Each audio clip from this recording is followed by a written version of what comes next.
Mestre Jesus, mais um dia de reflexões do Evangelho, que nós estejamos ligados com você, Jesus, estejamos com os nossos pensamentos abertos para tentar entender a forma como você pensava, como você agia, todas as construções que você fez no seu caminho de evolução. Você é nosso modelo, é o nosso exemplo, que nós saibamos te enxergar na nossa existência. Que assim seja. Do capítulo 14, honra teu pai e tua mãe, parentesco corporal e parentesco espiritual.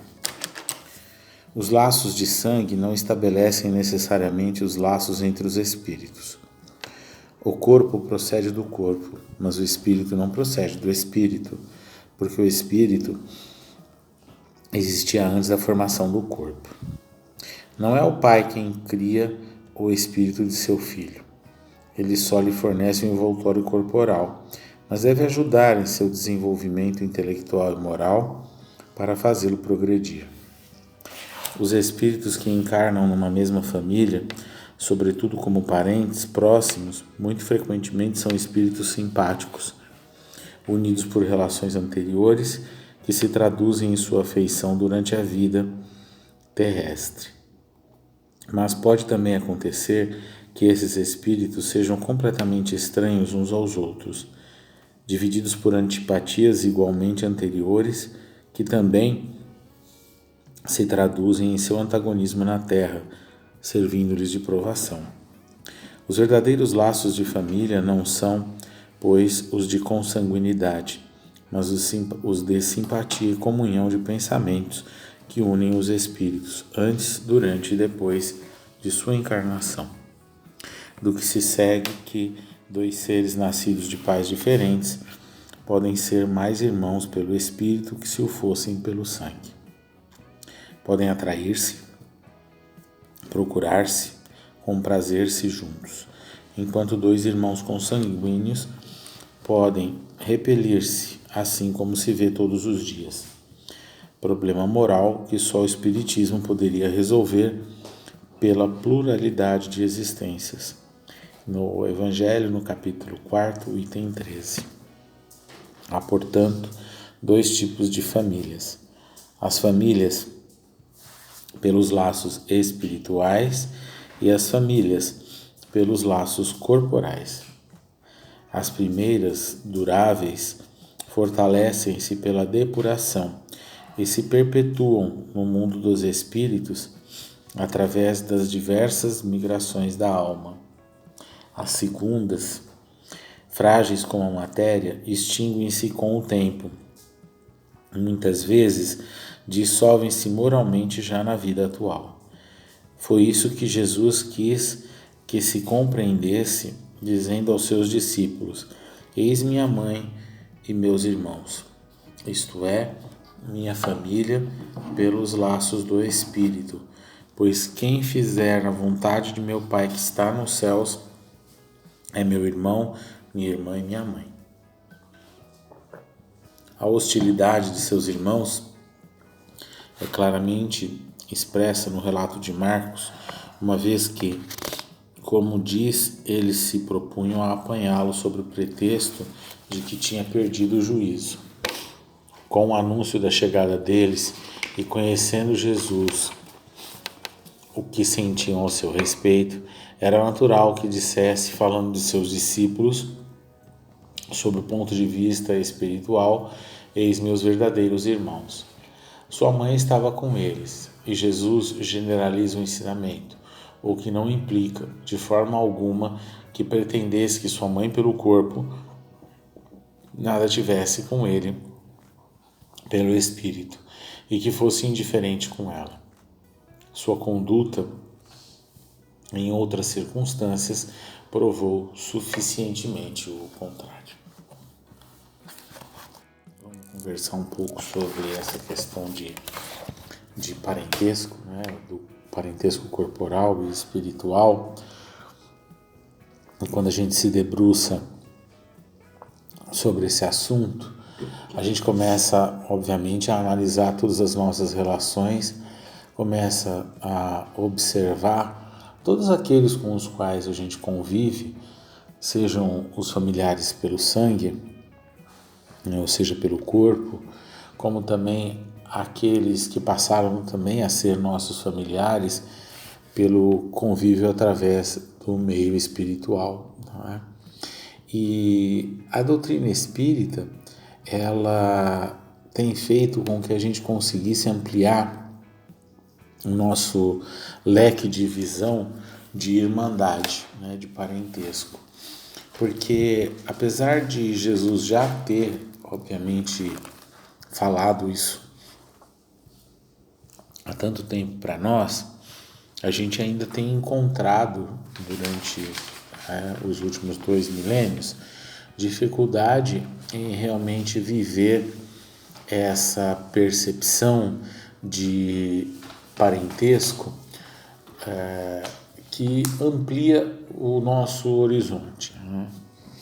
Tudo aquilo que traz para nós condição de expandir o nosso olhar traz como consequência uma expansão mental. Quando a gente restringe o nosso olhar às situações do mundo, a gente está reduzindo o nosso próprio crescimento, né? Eu fico pensando, eu acho interessante, toda vez que a gente vai para Sacramento, a gente, depois de algum tempo indo para Sacramento, a gente conseguiu uma casa de uma senhora que hospeda a gente e acho que 2, 3 anos depois, acho que 2 anos a gente foi em hotel, ou 1 ano até, depois a gente já conheceu e aí a gente começou a sempre ir na casa dela. E inclusive meu filho, quando era pequeno, ele ia junto lá para Sacramento para os encontros. E era algo muito interessante porque ele ainda pequeno, né, com 6, 7 anos de idade, né, e a gente foi criando um laço, né, com essa senhora que quando a gente vai agora para lá, depois de mais de 20 anos indo lá na casa dela, quase 20 anos indo lá, a gente sente como se estivesse indo para a casa de um familiar. E isso para mim mostra muito isso que Jesus está ensinando para nós, porque inclusive ela não é espírita, né? Ela é católica, acolhe a gente e a gente conversa e é acolhido por ela de uma forma que toda vez que a gente chega tem o chazinho de erva cidreira com biscoito e bolo esperando a gente, né? E a gente proseia um pouco, né? Bate um pouco de papo toda vez que a gente vai lá, né? Bota a prosa em dia, né? A gente vai correndo, mas é uma sensação, uma relação onde a gente também sente que é recíproco da parte dela essa ligação e esse tratamento. E a gente vai se afinizando e é tão importante para nós como espírito, quando a gente, né, pensando até a nível material, né, do mundo material, você ter um ponto de referência onde você encontra, por exemplo, um abrigo, né? Essa última vez a gente acabou esquecendo de avisá-la que dia que a gente ia, a gente avisou acho que 2 dias antes e ela falou, não, pode vir, né? Então, a gente vai vendo que quando a gente limita o nosso parentesco, mesmo seja o parentesco corporal, parentesco no mundo, não se enxergando como irmãos, como isso é limitante, né? Limitante no âmbito da matéria e, obviamente, extremamente limitante no âmbito do espírito, porque a gente cerceia a oportunidade de conhecer outros espíritos, de relacionar com outros espíritos que nem sempre comungam, às vezes, por exemplo, da mesma fé que a nossa, né? Não a mesma fé porque ela também é cristã, mas no mesmo segmento, né? Porque ela sendo católica, a gente é espírita, mas a gente consegue fazer trocas, né? Trocas que são importantes para nós e que, obviamente, fazem o que ele está trazendo aqui nesse capítulo, que é ampliar a nossa visão de família. E eu acho que essa amplitude, para nós que somos criaturas universais, é um aprendizado fantástico, porque o limite que está estabelecido nas nossas mentes é um limite mundano, né? Porque quando a gente olha, por exemplo, né, para a Índia, a questão das castas, né, uma coisa que sempre me chamou bastante atenção, a gente vê que acaba limitando, né, acaba limitando as criaturas. O passar do tempo vai fazendo com que isso no mundo material ele também vá modificando e vá cessando. Mas a gente vê, né, o nosso país, por exemplo, é um país onde a miscigenação é algo, né, extremamente absurdo de quantidade, né, porque o mundo inteiro se encontra aqui e o sangue da gente está misturado com o sangue de tudo quanto é lugar que a gente pode imaginar. E isso favorece, né, as programações reencarnatórias, isso favorece a gente se desenvolver como criatura, aonde os nossos corpos físicos sofrem com a nossa inteligência, fazendo com que a gente vá acionando aquilo que é necessário, né? Mas quando a gente se limita, né, essas limitações que a gente às vezes impõe na questão do parentesco, elas podem ser prejudiciais. Haja visto no que a gente leu no dia de hoje, né, cujo objetivo dos irmãos de Jesus era um objetivo funesto, não um objetivo sagaz, né, algo no bem. Então, toda vez que a gente tem essa oportunidade de expandir, Jesus mostrou isso na convivência conosco, nesse período que ele aqui esteve encarnado, mostrando essa convivência com todas aquelas criaturas que eram as mais necessitadas, né? São os doentes, né? Que vai do ladrão, como a gente conversou ontem no Boa Nova, vai da mulher adúltera, vai do cego, do manco, vai dos saudáveis, vai daqueles que têm posses, daqueles que não têm posses. Ou seja, Jesus expande o olhar de irmandade de uma forma que é um grande exemplo para nós quando a gente passa a buscar viver o Evangelho de Jesus. Viver o Evangelho de Jesus é viver os exemplos de Jesus, né? E a gente olhar, quando a gente está num trânsito, por exemplo, que aquela criatura que está ali do nosso lado é nosso irmão, pode amenizar, muitas vezes, confrontos, contendas. Quando a gente se olha como irmandade, a gente começa a pacificar a nossa intimidade. Por mais que às vezes a gente veja discrepâncias, né? Porque a gente vê tantas criaturas ainda agindo no mal, a gente tem que ter na nossa intimidade a compreensão de que essas criaturas, elas também são nossas irmãs. E é importante a gente ter essa clareza, porque às vezes a gente se pergunta como que a gente pode auxiliar, e muitas vezes o auxílio já é primeiro não fazer o mal, né? Já nem pensar no mal. Isso já é um grande auxílio para nós e para quem às vezes a gente está direcionando. Mas eu vejo que quando a gente expande o nosso olhar de irmandade, eu sinto a alegria do Pai quando a gente age dessa forma. Porque se nós, como pais, quando temos vários filhos e eles brigam entre si, a gente se entristece, imagina Deus, Pai de todos nós. Óbvio que quando existem dificuldades entre nós, né, eu estou fazendo uma figura de linguagem, óbvio, né, mas não existe essa alegria do Pai, né?